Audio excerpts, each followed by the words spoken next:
We have done several podcasts where we talk about anger, and we tend to get a lot of questions about it because people are like, tell me more. Because anger is probably the most unique emotion in the fact that it can be primary and secondary. And so today we are going to be diving a little deeper into what that can look like, how it plays out in your home and in your life, and how you use anger as your driver, which is what it's intended to be. And so welcome to the Connection Codes podcast. This is the podcast where we break open the emotions that take us from being disconnected to connected in our relationships and in ourselves. I'm your host, Tera Wages, and joining me is marriage and family therapist, clinical sexologist, Dr. Glenn Hill, and his incredible wife, Phyllis Hill. Together, they have founded the Connection Codes, which is the guide to human connection. And we're so glad you're here. Yes. Hello, world. Hi, friends. So I'm laughing. If you're only listening, you're not getting this. But if you're watching, I'm just thinking, okay, you're wearing stripes. We do not look great together. I am wearing, I don't know what that's called. Plaid. Flannel. Mine's plaid. Yeah. And yours is like little tiny squares. So I'm the only one that looks good? Is that what you're saying? No. It's just funny to me because, back in the day when we were filming bigger things, it always mattered what we were wearing. Yeah. And I just never got it quite right. But I know that a bunch of this kind of stuff looks really weird on camera. Yep. So sorry for those who are watching. If your eyes, like just you're having squint. this out of body experience Yeah. because if you squint, you won't notice. Okay, squint or something. But And as I put this on, I thought this is not the right choice, but I need to choose quickly. And so I'm choosing. Oh my goodness. So Yes. anyway, but yes, anger has been, for me, quite the discovery, which I know I've shared in bits and pieces just over the past probably year, maybe a little less, because last year was such a big realization for me that I have a very hard time just really recognizing and connecting to core level anger. And I think anger in general, I think I would say I take great pride in the fact that I'm not an angry person. Wow. And, I think that as a society, we label that. We even say, "Ooh, you have anger issues," and there are support groups that the judge may even Anger management. Yes, process, the judge. If you've ever been in front of a judge, he may go, "You need to go to anger management classes," and so I've always like, well, I'm not an angry person. And then to find out, anger fires in your brain. It's not, you can't opt out and you can't opt in. It just fires in your brain. And so today's podcast is more of a breaking it down because there is a lot of confusion in the difference between core level anger and secondary anger. And also for those who are like me, just to connect to anger is quite the challenge and a journey in and of itself. So maybe we should start with just you helping us to define the difference between core level and secondary. The equivalent would be someone that says, "Oh, I do oxygen, but I don't do water. I don't drink water." Or I do vitamin C, but I don't do vitamin B. Well, that doesn't make sense. We need all of those things. That's the human condition, and we don't. You can't X out one of them because you're experiencing this other one. And there's a lot of really bad information out there. I had a weird kind of a conflict interaction with a therapist last year that she was, I don't know, semi-lecturing me that I need to stop telling people that they should have anger. We need to free people from anger. Well, that's just not science. We have 5 regions of the brain: anger, fear, disgust, pleasure, and pain. Every human does. So we know it's true of you because every human experiences those. So anger is crucial to the human condition, to the human experience. And it's there whether you like it or not, whether you're aware of it or not, whether you're tapping into it or not, it's there. And that's been such a, revelation for you just the last few years, getting in touch with anger that drives you. It was already there. You were just, unaware of it, repressed it, suppressed it, ignored it, denied it, stepped around it, whatever. So what we present with the connection codes is basically that, as Tera said, that anger is unique on the list because it serves as both a primary and a secondary. emotion. And what by secondary, we mean second. It happens second. And what you see so often is that people will say, oh, I feel anger about that. And then when you get underneath it, you find that there was a first, there was a primary, there was something under it, there was a core. I always give the example, if we went to lunch together with a group, I walk up to the table and Tera looks up and says, you're wearing that shirt to lunch? That's what you wore yesterday in the studio. And if I'm not a good connection coder, I might say to her, oh, well, excuse me, I'm sorry, I didn't call. I forgot you're the fashion police. And look at you, it's striped, whatever the heck you're wearing. It's a turtleneck or something. So I'm responding to her out of anger. But the anger was second. What that's covering in that scenario would probably be either hurt or shame. I felt embarrassed in front of this group of people. Tera knows them all. I don't. So I'm embarrassed in front of these new people. Or I may have just felt wounded. I might have just felt hurt by what she said. If I'm a good connection coder, I would say to her, whew, I felt some pain when you said that. I think some shame too, because that was wounding. That felt painful for me. If she's a good connection coder, she'd use the three phrases. She'd go, oh, wait, what happened? Because she may have just been goofing off. She may have been kidding. I don't know. She might have thought she was being funny. But in that moment, it was actually a pain experience for me. So she'll just follow my energy. She'll go, oh, wait, what happened? What did I miss there? And I'll tell her, my experience. And she'll go, oh, what do you need? I'm like, well, maybe in front of new people. I know you know all these people, but I don't. So maybe don't make a comment like that. And I have the right to ask her. She doesn't have to do it. She's like, no, I'm just going to say it next time too. I don't care. Well, that's going to affect our relationship down the road. But that's getting to the core. We sat with a couple, I think it was yesterday, and the wife kept saying anger. She says, I'm angry when he does that. I just feel anger. And I knew, because I've been doing this a while, I have a bit of experience. I knew that wasn't the core. And every time she would say anger, her body, like you could tell, she was stiffening up. And I kept saying, well, but what happens before the anger? And she goes, well, before the anger is when he says that thing that he says. I'm like, well, after that, before. She'd say, well, it's anger. And we went back and forth. But I knew we weren't getting to the core. I mean, you can just see it. She's just bristling. And finally, she said, I think it's pain. And she started to relax. I mean, you could see her body starting to release. And I said, oh, okay, so what's happening with the pain? And she said, it feels lonely. And she wept. And that's not always, every human's unique, but you usually can tell you get to the core when someone starts tearing up, because now we found the authentic self, the vulnerable self. And of course, then as a Connection coach, I just said, could you tell him that? It was incredibly bonding for them. So, but we have to get good at recognizing anger. The message of anger is power up. It's very adrenaline, epinephrine oriented. It fires us up. Literally, adrenaline enters the bloodstream and gives us extra energy, extra power. When it's secondary anger, the power is because it's wanting to protect us from the pain, to protect us from the shame. That Tera insulted me in front of these new people, and I want to protect myself. It's very difficult in that moment to go, yeah, but I'm just going to reveal myself authentically, vulnerably to her. Because what you're doing there is you're handing somebody a knife, and you're saying, do I trust you? Will you be safe for me? Here's a knife. You can stab me if you want. And that's an opportunity for her to be safe for me or to wound me even further.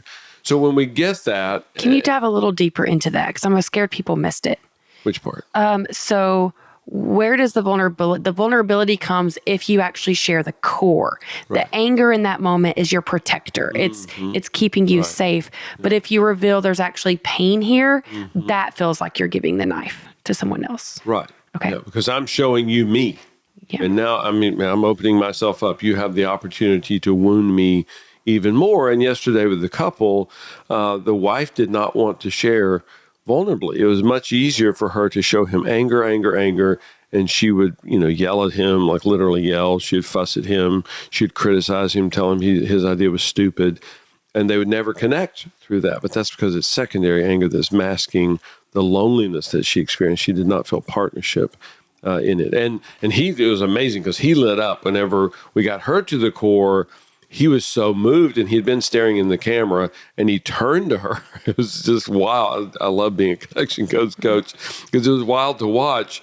Because I wasn't instructing him to do that. Hey, dude, could you turn to your wife? He just automatically turned to her, and he saw her. He saw the core, her, and what he'd always been seeing, what we call the wolf. He had been seeing a wolf. She was always on the attack. And this has been going on for years with them. This wasn't, one weekend that they'd had this pattern. And it totally changed the pattern, that what we call the cycle, stopped it from becoming a cyclone. But the message of anger is to power up. And what happens so often is that people grab hold of that secondary anger and powers them up, and then they never get to vulnerability. Core level anger is at the core. There's nothing underneath that. And core level anger, and the problem is on a brain scan, which is the human experience, they look the same. And so people don't know that there's a difference between them. The secondary anger is anger. It's not that it's pretend anger, artificial anger, substitute anger. It is anger. It just isn't what happened first. And we have to find out what happens first. When it's core level anger, when it's primary, when it's first, that's the driver that gets stuff done in life. And there's so much power in that. So my goal is to get people pissed off. I want them to wake up in the morning and go, all right, we're going to do some stuff today. Today is going to be a win. Babe, you and I are going to live life connected today. And I know I miss with you, and I think you miss with me sometimes, but we're going to process through stuff. We're going to do the wheel like crazy. And I am going to find you at your core, and I'm going to allow you to see me at the core, and it's going to be a great day. And that's before you get out of bed. That's core level anger. That's that driver that says, all right, we're going to do this thing. I'm pissed off about living poorly, living in defeat. We're not doing that anymore. Research shows that people wait on average 7 years before catastrophe in any relationship, but in marriage especially. And the research, the data is pretty clear on this, and there's outliers or exceptions, but wait 7 years. And don't publicize this because it sounds horrible, but when people walk into my office and they say we've been disconnected for 7 years, like, oh my gosh, how many months is that? How many weeks is that? How many days is that? How many hours is that you have lived in pain, lived disconnected? And now I guess we're going to fix that in the next 45 minutes. And again, a lot of times it's not 7, it's 10, it's 12, it's 15, it's 18, it's 30, it's 50 years. I sat with a couple recently. They said they've been disconnected for 52 years.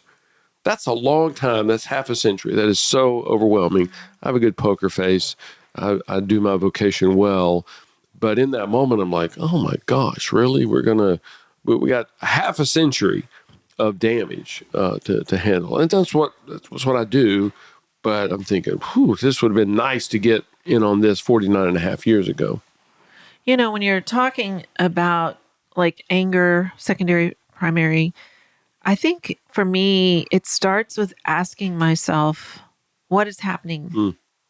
I think that is a question where you have to start, like figuring out in those moments, because I think, I don't know. It is a shield. If I think of it, like if I can visualize a shield, that for many, it is a shield of protection is, and when I think of that type of anger, it's loud and it's aggressive. So it's like that shield.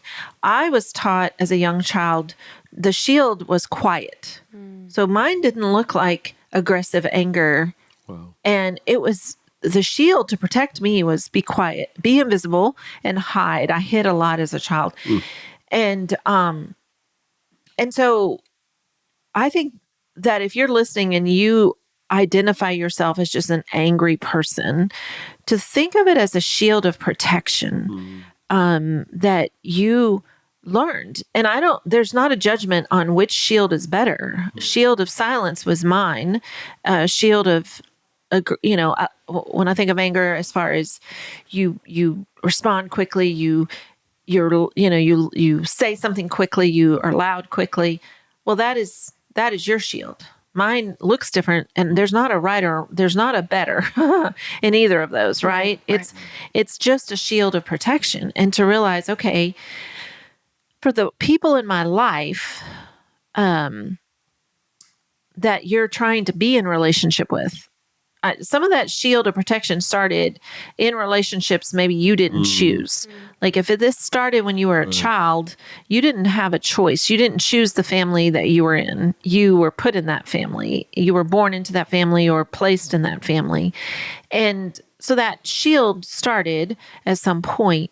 And now though, at your age, you are in a place where you've chosen to be. Let's just say, maybe that's not true for everyone that's listening, but you're like, okay, I want to show up as my authentic self.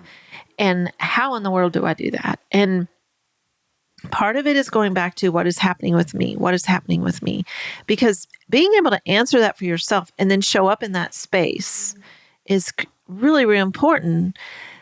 The shield started to protect you. And in that protection, their showing up authentically was not acceptable. So you created this shield. And now we're saying, we want you to show up authentically. So you got to figure out, and what's healthy, right? What's healthy for your body is to let these emotions out. You have to stop storing them because they are destroying your body. And to go, okay, so I need to show up as my authentic self, but I don't know how to do that because I've created this life where I've had a shield. And so then you start with those questions. What's happening with me?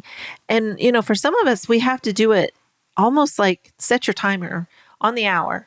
Just do this for a while till you can actually figure out what is happening with me. I don't even know because I have this shield of protection. And so no one's getting close to me because I'm not letting them. And then also, if I do open my mouth, if the anger is what's your shield, then you're spitting at people. You're spewing. And it's like, wow, let's find out what's happening before that, which is, I think, where the secondary anger comes in. The shield is that protection, but there's so much more behind it, under it. And I think to realize that, because, when you talk about like the definition of core level anger is power up for action, I'm like, okay, when do we actually need that in our life? Yeah. That power up for action. And I mean, I'd be curious to say, I would like to know from either of you when you think of it. I'll tell mine. Okay. When I think of power up for action, I think put the shoes on and go walk. Get power up for that. Like, don't say no here. Get off the couch and put on those shoes and get outside. That's when I feel like I need to really use that power up, that anger that says, get out there. Yeah. We were at a restaurant yesterday and Glenn ordered dessert and I am not doing sweets. I'm not doing dessert. And I have to power up. Like I have to feel that almost anger that says to me, no, I'm not going to eat that. You can, no judgment there. For me, it's a no. And that is not in the past been my go-to. My go-to is, just this one time, this exception. And so I have to go into I'm going to power up here. I'm going to use that core level anger to say, nope, not even a morsel, not even a taste. I do not want that dessert. I'm not. And it feels really good. Like it feels good for me to go to that.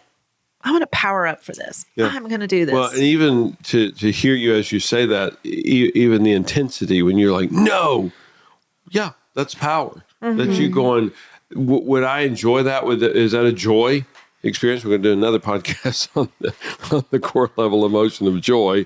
The reason is not good or bad, right or wrong, positive or negative. But it took anger for you to go, I'm not doing it. Dang it. I mean, there's a whole lot within me that goes, yeah, just make an exception. That'd be fun. But I'm not doing it.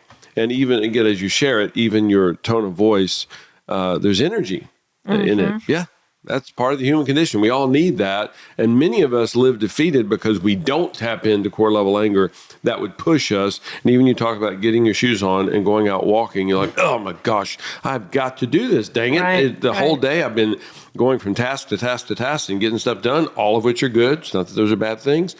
but I haven't even gotten outside yet. Dadgummit, I'm putting my shoes on, I'm going outside. And that's literally adrenaline is entering your bloodstream, pushing you to do the next good, right, beneficial thing for you.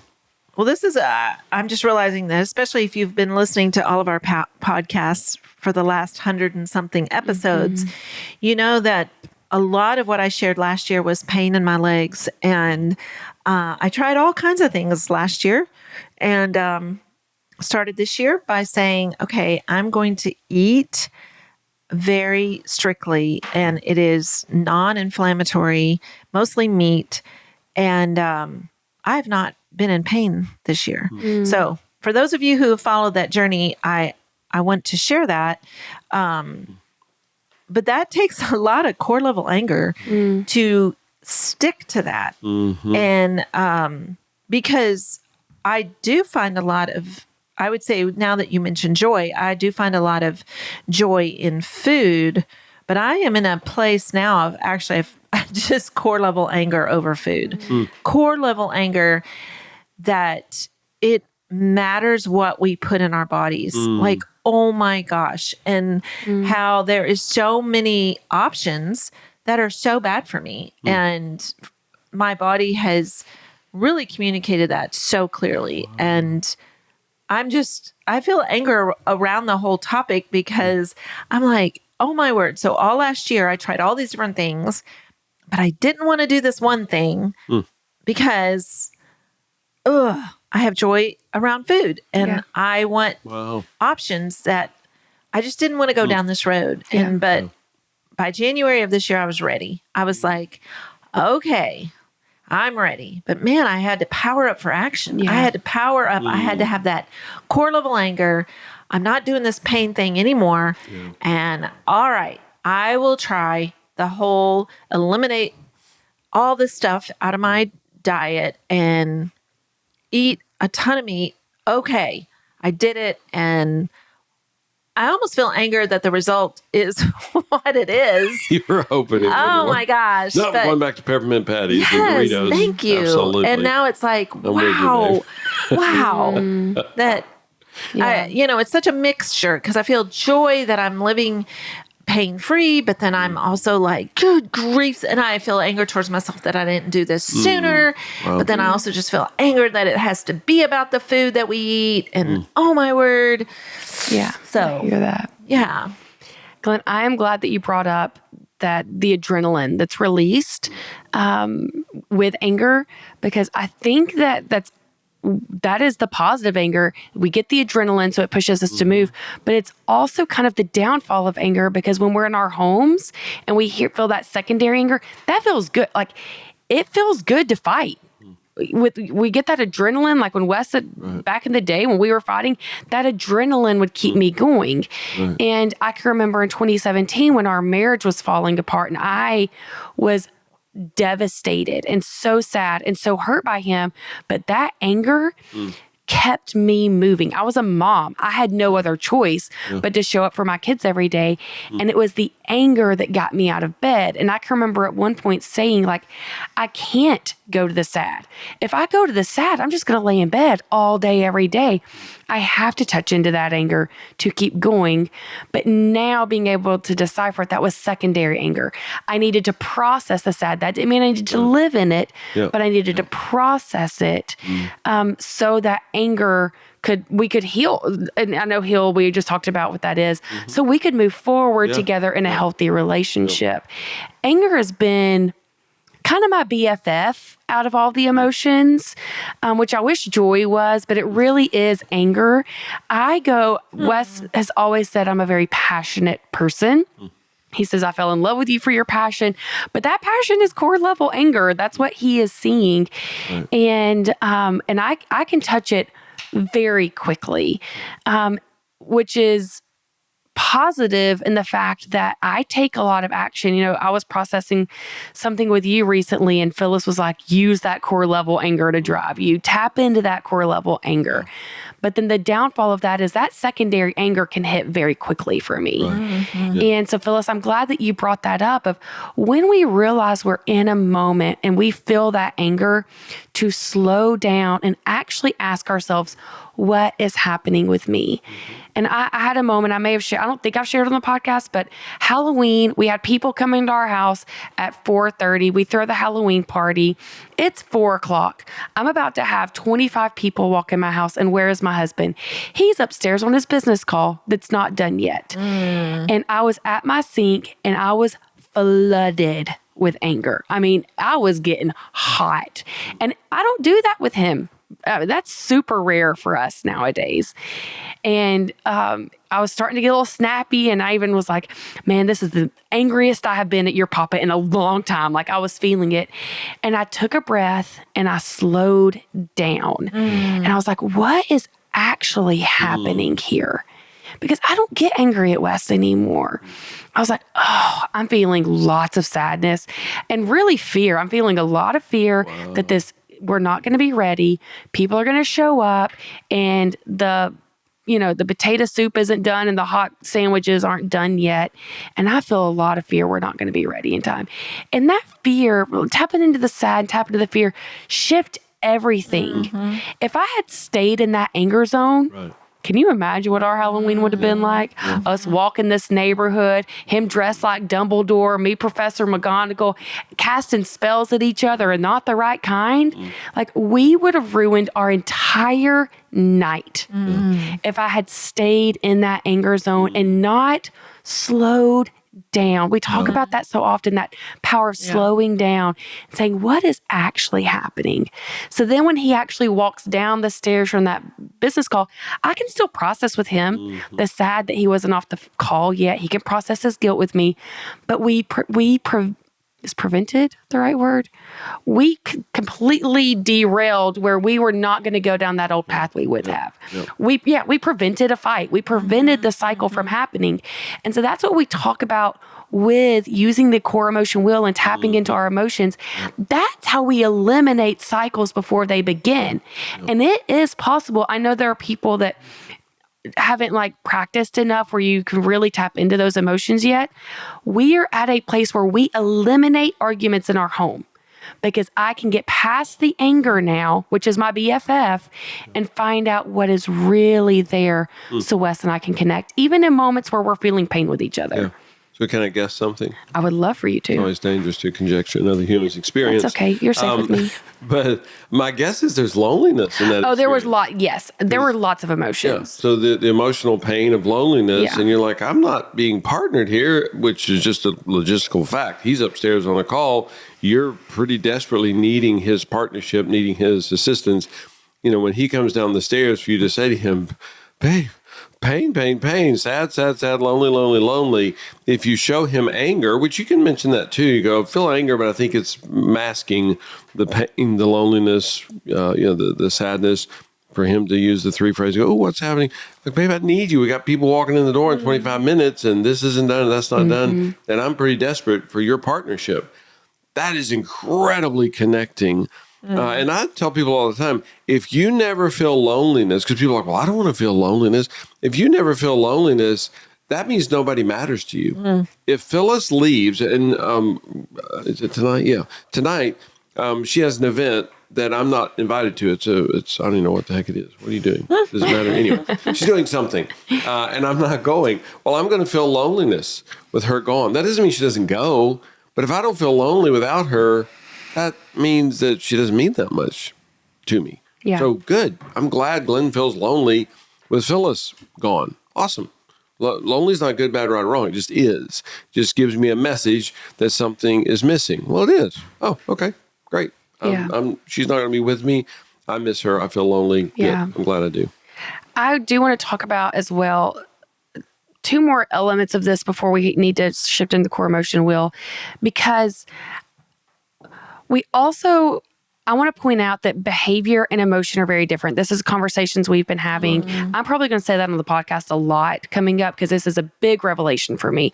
And Phyllis, you shared a lot about your family of origin and what you viewed anger as, your brothers being loud and the arguments and the fighting, and that's behavior. And so we have anger management because we are trying to treat the behavior that adrenaline is pushing us to because we haven't processed what's actually happening. And when we see things happening in our society that don't make sense to us, when we see people protesting in the streets, when we see people at war, we are seeing anger that's what's being displayed. We are seeing the behavior and we are judging that behavior instead of getting to the core of what's driving those people to be there, what's driving that behavior.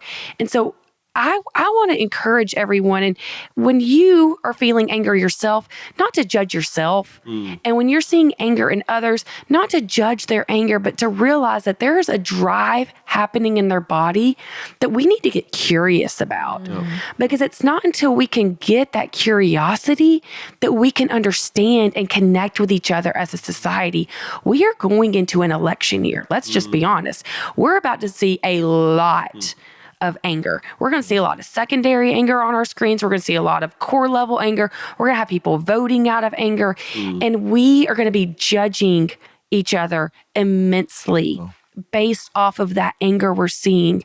And until we can really get curious and find out what is happening at the core of each other that's driving each other, we will continue to be divided. We will continue to create more and more cycles with each other.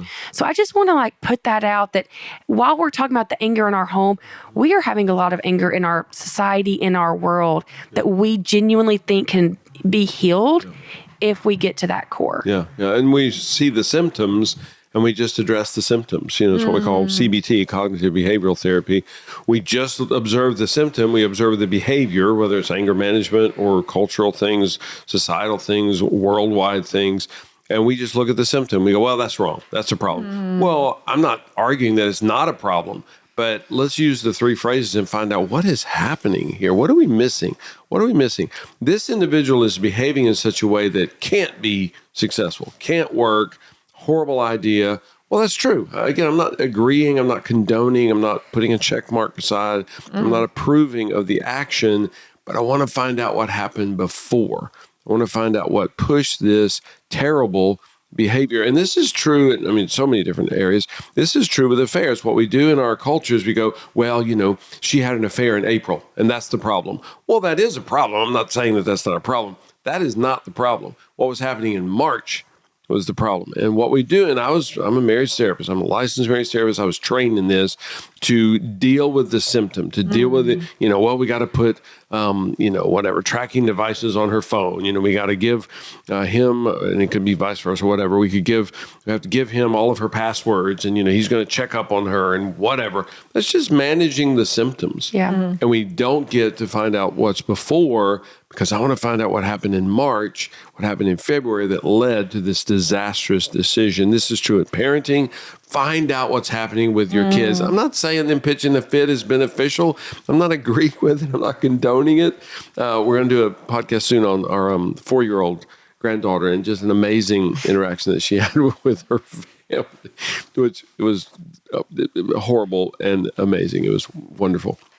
But anyway, to find out what's happening before. And if we'll do that, which is tough to do, and parents, I'm a grandparent. I'm not a parent anymore. I'm not saying it's easy, but it is simple. Slow down, find out what's happening, find out what you're missing, and then you can get to the core and actually solve the situation.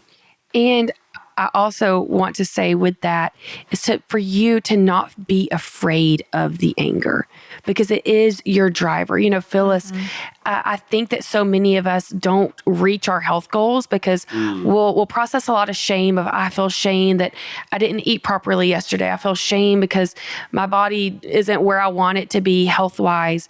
But it's the anger that's going to get you out of bed to go out and do your walks like you're supposed to.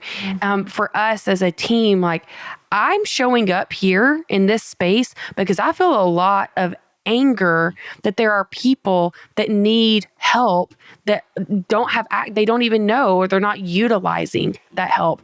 In the last 2 weeks, I have found out 4 people, separate couples, are getting a divorce. And I feel so much sadness, but I feel core level anger about it at this point. And I am going to say that I am not anti-divorce. I will say that up front. But I do think a lot of divorces can be eliminated when you can give identity and see each other, whenever you can take hold of tools and utilize them in your home. But when you don't tap into the core level anger of, we are unhappy in our relationship and we're just going to ignore it. Yeah. Right. We're not going to get angry about this. Right.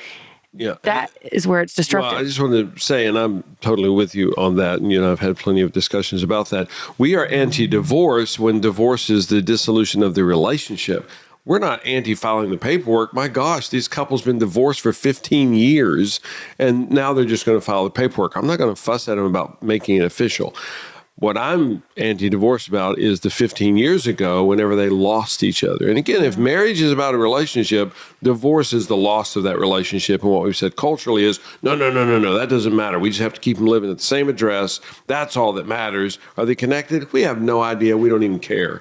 We just want to make sure they're at the same address. So, and I know what you mean, Tera, but I just want to clarify that. We are anti-breaking of the relationship, but in so many scenarios, the breaking of the relationship happened 12 years ago, and now they're just filing the paperwork. Well, and I'm not anti-divorce when you are in a partnership with someone and that person is not safe for you. When that person, like they're not willing to partner with you in it, I feel anger that you're not taking action sooner, that you are going to stay in a space that is so damaging and hurtful to you. And so that's where my anger with that comes in. And so we want you to get angry sooner. Yep. We want you to take action on your life, in your health, in your relationship, in your parenting, in your career, staying at a job that is killing you. I follow an influencer now that I love. She just quit her job, but her hair was falling out. Wow. She's been so stressed for so long at this job, and she's just staying in it. And she literally is like losing her hair regularly. And so it's just like, I want her to get angry sooner. Right. And so we just encourage you to not be afraid of that core level anger. Learn how to tap into it and what that feels like, and let it push you and fuel you. But then also, when you feel it coming, dig deeper. What is this anger trying to tell me? Is there something underneath that I can connect to, so I can connect with those around us?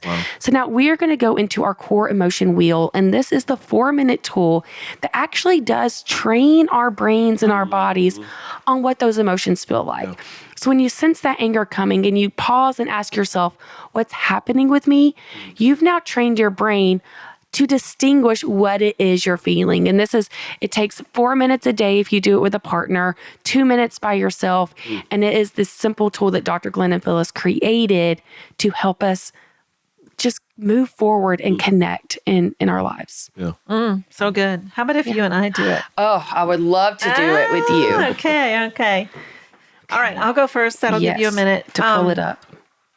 Okay, this time anger is going to be an easy one for me. I felt core level anger last night when you ordered that dessert. I took core level anger to not have even a lick of it. Wow. So let's see. I feel hurt. I feel hurt with just some friendships lately that they seem to be ignoring the season and the journey that I'm in right now with having cancer as part of my immediate family. Yeah. So feel some hurt in that. People that just don't seem to be able to show up in that space. Don't even seem to want to know how I'm doing. So feel hurt there. I guess there is some sadness in that. Like I'm almost hurt and sad together. It's kind of shocked that people don't seem to have the capacity just to sit with me in my pain and cry with me or find out how I'm doing.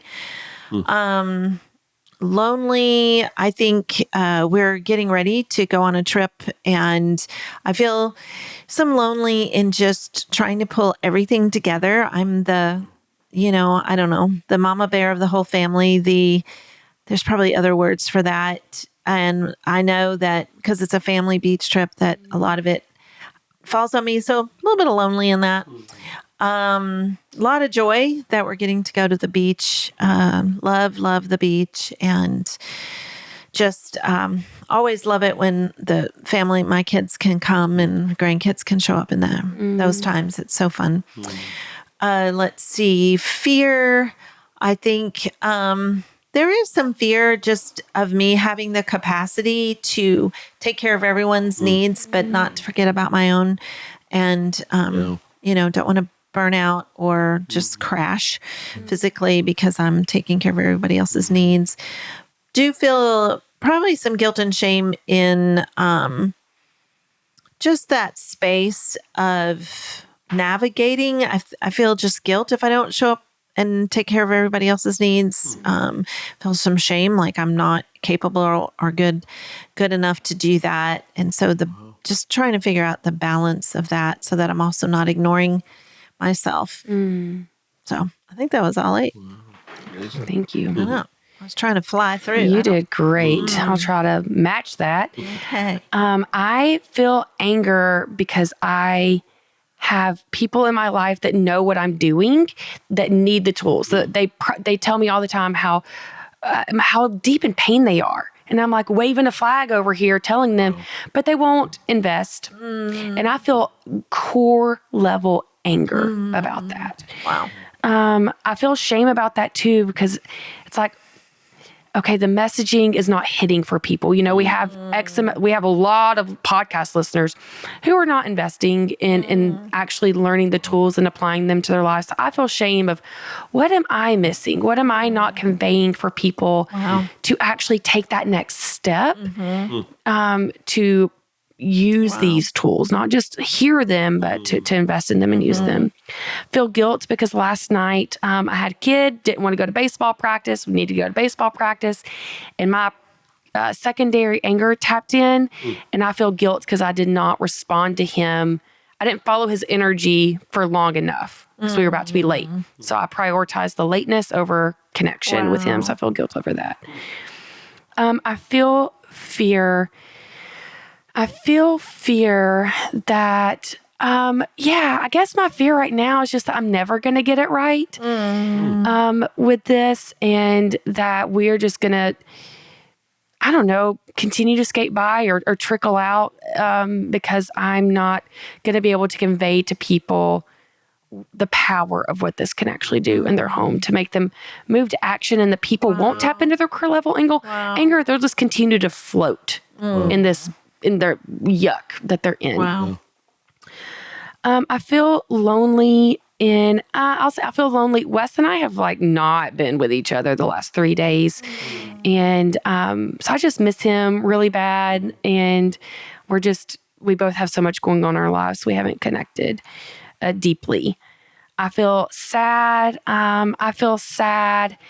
That, what's the sadness in my body? I've been really tired the last few days. I've crashed at the end of the day, and tired is a sad feeling, and so I'm feeling sad just in my body.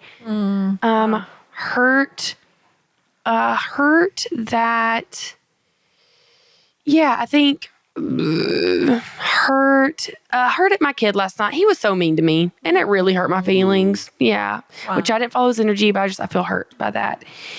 And joy, I feel joy because you know what? Sorry, I'm about to say this.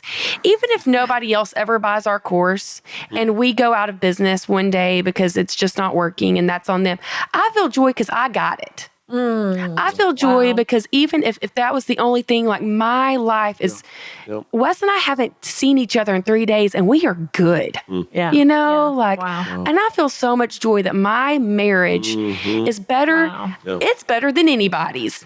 I'm saying that because there you go. We freaking do the work. And I just love this life with him. I feel a lot of joy about that right now. So sorry that I'm saying, I know my marriage isn't better than anybody's, but it really feels that way. I love that. Love that. So yeah, I'm glad that I got to process that. Yeah, I have joy in all of you that listen. I genuinely do. I get your emails and I get to connect with so many of you. And it brings me so much joy. And I get to read the transformation that's happening in so many of your lives. We've had someone come in that they have processed tons and tons and tons of pain with us for the last 6 weeks in their relationship. And this week they email, they're like, here are all my wins for the week. Like, this is actually working. It's actually good. It's actually doing the thing. Wow. And I just am so grateful that we get to have this platform right now to just share our lives with you and have partnership. And so if you have not taken the Foundations Masterclass, I'm about to tell you that you should. And I'm using my core level anger to say that I know too many relationships that are hurting. And if I know those relationships, you either know those relationships or you are one of them, because statistically, it's just true. And Dr. Glenn have created, and we together have created something that you can do at home so simply that will teach you how to give your partner, how to see them in a way that they actually feel seen. See, a lot of us waste a lot of time because we think we're doing a lot of stuff, but it's not hitting with your partner. So you are literally wasting your time, you are wasting your energy, and then you don't feel seen because they're not appreciating your efforts. So we're going to teach you how to do that. And we're going to teach you how to tap in to these emotions, to use them the way that they are intended to be used. So you can live in freedom. And so you can email me one day. This makes me emotional. I want you to email me one day and say, guess what, Tera? I have joy because my relationship is better than yours. Like, I want you to say that to me. And so I'm going to leave a link in our show notes where you can enroll at 20% off. We have a payment plan. You can pay monthly. And if there's an exchange rate issue, email me, guys. I want you in this course, and I will do anything I can to get you there. And so we do all of this because using our core level anger, because you need this. You deserve this. So let's do this. Let's do this. And we're going to do it.